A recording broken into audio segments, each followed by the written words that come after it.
APFC और आपके EO और एओ के अभ्यर्थियों का देवप्रयागम में स्वागत है मित्रों। और आप जानते हैं आपके लिए एक बड़ी न्यूज है, बिग न्यूज है कि आपके इंटरव्यू के लिए प्रोसेस शुरू होने वाला है। और इसी क्रम में आपने देखा कि अभी यूपीएससी संघ लोक सेवा आयोग जो सिविल सर्विसेज के लिए इंटरव्यू की प्रोसेस चल रहा है, और साथ ही साथ यूपीएससी ने एएलसी के लिए भी इंटरव्यू की डेट लगा दी है। इंटरव्यू अब आपका एएलसी के लिए आप जानते हैं असिस्टेंट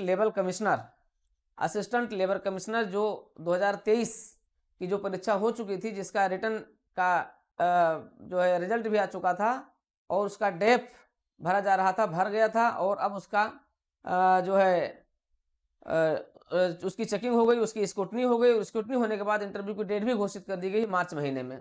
तो एएलसी की अगर डेट घोषित हो गई तो अब इसके बाद अगला पड़ाव किसका होगा?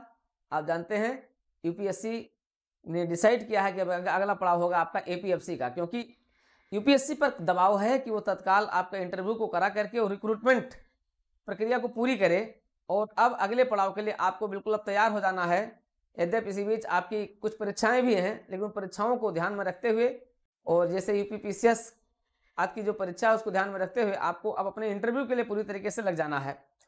तो इंटरव्यू कब हो सकता है? अब आप ये भी सोच रहे होंगे कब हो सकता है, क्योंकि लगातार आपको जो जानकारियां मिल रही हैं आपके पास, तो एक ऑथेंटिक जानकारी आपके पास भी रहती है। लेकिन फिलहाल अप्रैल मई ये 2 महीने आपके लिए बहुत ही इंपॉर्टेंट हैं, बहुत ही महत्वपूर्ण हैं। और इन 2 महीनों में आप अपने आप को आप प्रिपेयर कर लेंगे अभी से ही। यानी फरवरी मार्च आपके लिए बहुत महत्वपूर्ण है। फरवरी मार्च में आपको अपने पूरे कोर्स को रिवीजन कर लेना है, करंट अफेयर्स को आपको अपडेट करना है। अब आपको मुद्दों को, क्योंकि बहुत मुद्दे आपके सामने आ गए हैं, तो अब आपको, अगर आप एपीएफसी ईओ का इंटरव्यू देने के अभ्यर्थी हैं, अगर आप इंटरव्यू देने जा रहे हैं, तो अब आपको क्या करना है इस पर आज हम चर्चा करेंगे। और इस क्लास को ऑनलाइन और ऑफलाइन दोनों मोड में आज से हम लोग कंटिन्यू कर दे रहे हैं। ये क्लास आपके साथ आज से कंटिन्यू हो रही है, ऑनलाइन और ऑफलाइन क्लास भी आपके शीघ्र कंटिन्यू होने जा रही है। तो आप इसके लिए बिल्कुल रेडी हो जाइए, अलर्ट हो जाइए, तैयार हो जाइए। और देखिए अब आपको करना क्या है मित्रों। एएलसी के इंटरव्यू की डेट आ गई है, अपने पास प्रश्नों का एक बड़ा संग्रह हो गया है। वो संग्रह क्या है? सबसे बड़ा जो आपके पास जो स्क्रिप्ट मेरे पास आ गई है वो लगभग हजारों प्रश्नों की आ गई है, जो आपको इस समय जनवरी और फरवरी महीने में जो इंटरव्यू में प्रश्न पूछे गए हैं यूपीएससी में, तो अपने पास एक बड़ी स्क्रिप्ट आ गई है जो आपके लिए एक क्या होगी, गेम चेंजर हो सकती है। मतलब आपके एपीएफसी के लिए वो बहुत महत्वपूर्ण हो सकता है। साथ ही साथ एएलसी के लिए, क्योंकि एएलसी का इंटरव्यू मार्च में होना है, एएलसी के लिए भी हम कंटिन्यू क्लासेस शुरू कर दिए हैं। तो एएलसी के लिए भी हम आपको इस स्क्रिप्ट के माध्यम से और साथ ही साथ जो हमारी स्ट्रेटजी है इंटरव्यू की, उस स्ट्रेटजी, इस यूपीएससी की स्ट्रेटजी के माध्यम से भी हम आपको एएलसी के लिए भी आपको पर्याप्त रूप से हम ट्रेंड करेंगे। और एएलसी के लिए आपसे भी अभ्यर्थी जो एएलसी के लिए हैं, एएलसी के लिए आपको मॉक इंटरव्यू प्लस आपको हमारी स्क्रिप्ट बेस जो आपको मटेरियल चाहिए प्लस करंट अफेयर्स के मटेरियल, वो आपको देखना है यहाँ पर। वो आप हमारे साथ जुड़ करके इसके साथ आप इसको तैयार करें। साथ ही साथ आपके एफएफसी के जो आप सभी अभ्यर्थी जो बड़ी संख्या में आप संस्थान से जुड़े हुए हैं, और अब आपको अपना रिजल्ट ओरिएंटेड आपको अपनी प्रिपरेशन को आगे बढ़ाना है। उस रिजल्ट ओरिएंटेड प्रिपरेशन को आगे बढ़ाने के लिए आपको क्या करना है, उस पर हम लोग अपना ध्यान केंद्रित करेंगे। इसके लिए आपको करना क्या है, एपीएफसी के लिए आपको क्या करना है? एपीएफसी के लिए आपको ध्यान ये रखिए कि सबसे जो महत्वपूर्ण है आपके लिए, जो लोग क्लास कर चुके हैं उन्हें क्या करना है, जो क्लास अभी तक नहीं किए उन्हें क्या करना है। तो इन दोनों पर आपको ध्यान केंद्रित करना है। देखिए आप लोग अगर अभी जो लोग क्लास नहीं किए हैं, अगर देवप्रयागम से जुड़ना चाहते हैं, डीपीआईएस से जुड़ना चाहते हैं, तो डीपीआईएस यूट्यूब चैनल को सब्सक्राइब कर लें। साथ ही साथ देवप्रयागम आईएएस ऐप को डाउनलोड कर लें और हमारी क्लासेस को आप ज्वाइन कर लें। उसमें आपको 2 फायदा है। बड़ा फायदा तो आपको ये है कि जो क्लासेज हो गई उसकी पूरी रिवीजन क्लास आपको मिलेगी, साथ वो पूरी आप उस क्लास को जो है उसमें लेंगे। साथ ही साथ जो हमारी नई क्लास शुरू हो जाए रिवीजन क्लास, जिसमें हम करंट अफेयर्स लेकर के चलेंगे, प्लस आपके लेबर आपके जो जितने भी आपके एक्ट हैं, लेबर एक्ट हैं, आपके जितने भी एक्ट हैं, उन पर सब पर हम लोग लेकर के चलेंगे। तो वो एक तरीके से रिवीजन होता जाएगा पूरा। साथ ही साथ पूरा करंट अफेयर्स और पूरे स्क्रिप्ट पर चर्चा करेंगे जो यूपीएससी में पूछा गया है। इसके लिए आपको क्या करना है, सबसे पहले तो आपको रिवीजन करना है, पूरी क्लास का आपका रिवीजन कीजिए, रिवीजन आप कर दीजिए। तो रिवीजन करें, करंट अफेयर्स आप कहाँ तक पढ़े, ये भी आपके लिए बहुत महत्वपूर्ण है कि आपको पढ़ना कहाँ तक है, क्या क्या पढ़ना है, क्योंकि ये आपके लिए सबसे महत्वपूर्ण है। ठीक है, अब पढ़ने के लिए आपको क्या करना है, अब आप जनवरी से अपना करंट अफेयर्स मुद्दे उठाएं, जनवरी से टिल डेट, मतलब जब तक आपका कंटिन्यू लगातार आपको ध्यान रखना है, जनवरी से जो आपके करंट अफेयर्स हैं, मुद्दे आधारित करंट अफेयर्स हैं, जो मुद्दे आधारित करंट अफेयर्स हैं उनको आपको उठाना है।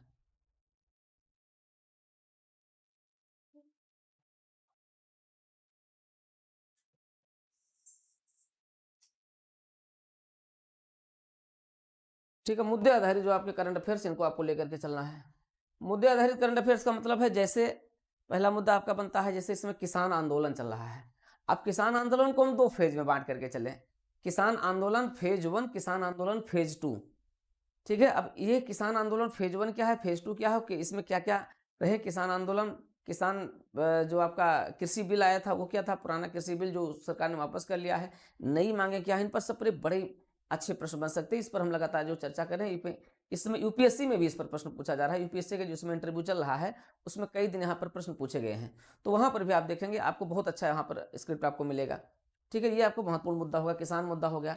अगर आप ऐसे और भी, जैसे आपका इस समय चल रहा है चुनाव चलेगा, तो जब आपका चुनाव, देखिए कुछ लोग ये भी पूछते हैं चुनाव प्रक्रिया से इंटरव्यू के डेट से कोई मतलब नहीं है, इतना अपने दिमाग से निकाल दीजिए।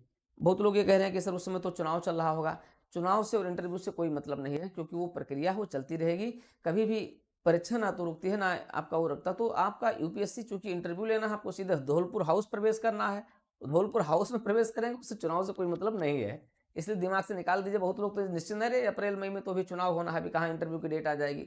बहुत लोग मैसेज भी करते हैं, बहुत लोग टिप्पणी भी कर रहे कहाँ सर आपने कह दिया और इंटरव्यू तो उधर होगा नहीं, ऐसा कुछ नहीं है। इंटरव्यू और चुनाव, आपको सीधे दिल्ली पहुंचना है, वहां पर धौलपुर हाउस में प्रवेश कर जाना है, जिसके ऊपर कोई चुनाव का कोई प्रभाव नहीं पड़ता है, इतना ध्यान में रखिए। इसलिए चुनावी प्रक्रिया से आप अपने प्रिपरेशन को बाधित मत होने दीजिए। ठीक है, ये आप इस पर ध्यान रखिए, तो ये आपके लिए बहुत महत्वपूर्ण है। अब और भी मुद्दे क्या हो सकते हैं, जैसे स्वयं चुनाव का मुद्दा, आप देख रहे हैं इसमें पूरे विश्व भर में भारत की जो गरिमामयी स्थिति बन रही है, यहाँ से प्रश्न पूछे जा सकते हैं। भारत की इस समय की चैलेंज क्या क्या है, सबसे बड़ा चैलेंज इस समय है बेरोजगारी का चैलेंज है, इस समय जो है गरीबी का चैलेंज है। हालांकि आंकड़ों में आप देख रहे हैं बेरोजगारी के आंकड़े कम हो रहे हैं, गरीबी के आंकड़े कम हो रहे हैं। ठीक है, लेकिन फिर भी चैलेंजेस हैं, चुनौतियां हैं, चुनौतियों पर भी हमें आपको ध्यान रखना है, इन चुनौतियों पर ध्यान देना है। इसके बाद फिर आपका भारत का जो इकोनॉमिक फिनोमिना है, इकोनॉमिक स्ट्रक्चर आप देख रहे हैं, वैश्विक स्तर पर जो भारत की जो जीडीपी विकास दर है किस तरीके से बढ़ रही है। लेबर लाज हैं उनको आप देखिए, जो हैं वो कैसे किस प्रकार से हैं, लेबर कैटेगरी को कैसे कैसे जो है कैटेगराइज किया जा रहा है, किस प्रकार से गरीबी को नए तरीके से परिभाषित किया, गरीब में कौन कौन नए वर्ग शामिल हैं, इन सब पर ढेर सारे मुद्दे आप ये मत सोचिए आपके पास मुद्दे नहीं हैं, आपके पास इनफ इशूज हैं। उस इशूज को आपको क्या करना है, जस्टिफाई करना है, उस इशूज को आपको लेकर के चलना है, उस पर आपको एक ऐसी स्ट्रेटजी बनाना है, आपको उस इशूज पर ऐसे अपने डेवलपमेंट लाने हैं, अपने व्यूज लेकर के आने हैं कि आप उस पर एक बेहतरीन आंसर दे सकें। तो आपका जो आंसर स्क्रिप्ट आपको क्या होना चाहिए, बहुत ही शानदार होना चाहिए। ठीक है, टू द पॉइंट आप आंसर दें, और आप जो है उस पर जितने भी फैक्चुअल प्लस कंसेप्चुअल कुछ फैक्ट्स के साथ आप आंसर दें। तो ये सारी चीज़ें आपके इंटरव्यू के लिए बहुत महत्वपूर्ण रहेंगी। इन्हीं सब पर लेकर के हमारी ये पूरी क्लास आगे बढ़ रही है, और आप जानते हैं कि अब आपके इंटरव्यू में ज़्यादा दिन नहीं रह गया है। तो इस ब्रेकिंग के साथ कि आपका इंटरव्यू अब जल्दी शुरू हो सकता है, आप तत्काल आइए, हमारे इस क्लास कार्यक्रम को आप तत्काल ज्वाइन करके आप कंटिन्यू कर सकते हैं। ढेर सारी चीज़ें आपको यूट्यूब चैनल पर, DPIS यूट्यूब चैनल पर भी मिलती रहेगी, इसलिए आप DPIS यूट्यूब चैनल को भी सब्सक्राइब करके और उसके साथ भी कंटिन्यू बना सकते हैं। कंटिन्यू क्लासेज जो हो चुकी हैं और जो हो रही हैं, अगर इनको आप देखना चाहते हो, आप देवप्रयागम IAS ऐप पर आ जाइए। देवप्रयागम IAS ऐप पर आकर के आपको ये सारी क्लासेज और भी बेहतरीन तरीके से, विधिवत तरीके से मिलेंगी मित्रों। तो ये आपके साथ आज का अपडेट्स है, और आज के साथ ही ये क्लास आपको कंटिन्यू मिल रही है। कंटिन्यू क्लासेज के लिए आप हमारे अगले क्लास के साथ जुड़ करके तत्काल इसको प्रारंभ कर दीजिए। तो आज की अपडेट्स है, इस पर आपको ध्यान रखना है, मुद्दे आधारित करंट अफेयर्स आपको तैयार करने हैं। ठीक है, तीसरे महत्वपूर्ण पॉइंट पर आते हैं हम। तो मुद्दे आधारित करंट अफेयर्स आपके हो गए ढेर सारे मुद्दे, जनवरी महीने से लेकर के और मतलब 2024 के करंट के मुद्दों को हमें देखना है, हमें बहुत पीछे नहीं जाना है, क्योंकि अगर आपका ये अप्रैल के लास्ट और मई में अगर आपका इंटरव्यू होगा तो इतने मुद्दे आपके लिए क्या हो जाएंगे, सफिशिएंट होंगे। ठीक है, इसके अलावा आपको मॉक इंटरव्यू, अब आपका जो अगला चरण है मॉक इंटरव्यू का है, ये आपके लिए बहुत महत्वपूर्ण है, क्योंकि इस बीच कई सारी ऐसी गलतियां होती रही हैं। तो आप देखें कि मॉक इंटरव्यू के माध्यम से आप क्या करें, आप अपने आप को अपडेट्स कर लें, मॉक इंटरव्यू आपका अपडेट होता रहे। तो मॉक इंटरव्यू भी आपके लिए क्या है, अत्यंत महत्वपूर्ण है। मॉक इंटरव्यू भी आप देना शुरू कर दीजिए।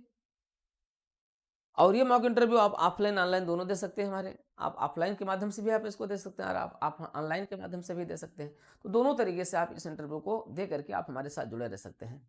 तो आप जाने, आप में इतना ध्यान में रखिए कि आप अपने करियर के निर्माता स्वयं हैं, आप अपने भविष्य के निर्माता स्वयं हैं, आप अपने भाग्य के भी निर्माता स्वयं हैं। बस आपको करना क्या है, परिश्रम रूपी साधन से उस लक्ष्य रूपी साध्य को आप आसानी से प्राप्त कर सकते हैं, लेकिन इसके लिए आपको सही दिशा में सही ऊर्जा का उपयोग करना होगा। तो सही दिशा में सही ऊर्जा का उपयोग कब हो सकता है, जब आपको सही मार्गदर्शन प्राप्त होता रहे। तो सही मार्गदर्शन के लिए, सटीक मार्गदर्शन के लिए आप आज और अभी DPIS यूट्यूब चैनल के साथ जुड़ करके इस पूरी APFO की क्लासेस को, आप रिवीजन क्लासेस को, और आप इसे कंटिन्यू कर सकते हैं इन रणनीति के साथ। ये आपकी रणनीति होगी। ठीक है, आगे की रणनीति में आपको रिवीजन करना मस्ट है। जनवरी से लगातार आप करंट अफेयर्स मुद्दों को देखिए और मॉक इंटरव्यू देना सही कीजिए। ये 3 बातें केवल आपको ध्यान रखना है इस समय के लिए, तत्काल के लिए। अगर इन 3 बातों को ध्यान दे देंगे तो समझ लीजिए कि आपका सब कुछ जो है बेस्ट हो जाएगा। तो आपके इसी best, good better best, not good not better but best, इसी बेस्ट के लिए आपको तत्काल जुड़ना है DPIS यूट्यूब चैनल, जो आपका अपना सबसे भरोसेमंद है। और मैं आपके साथ निश्चित रूप से आपके इस सटीक मार्गदर्शन के लिए आपके साथ सदैव तत्पर हूँ मित्रों। तो आइए जुड़िए आज, अभी और इसी वक्त।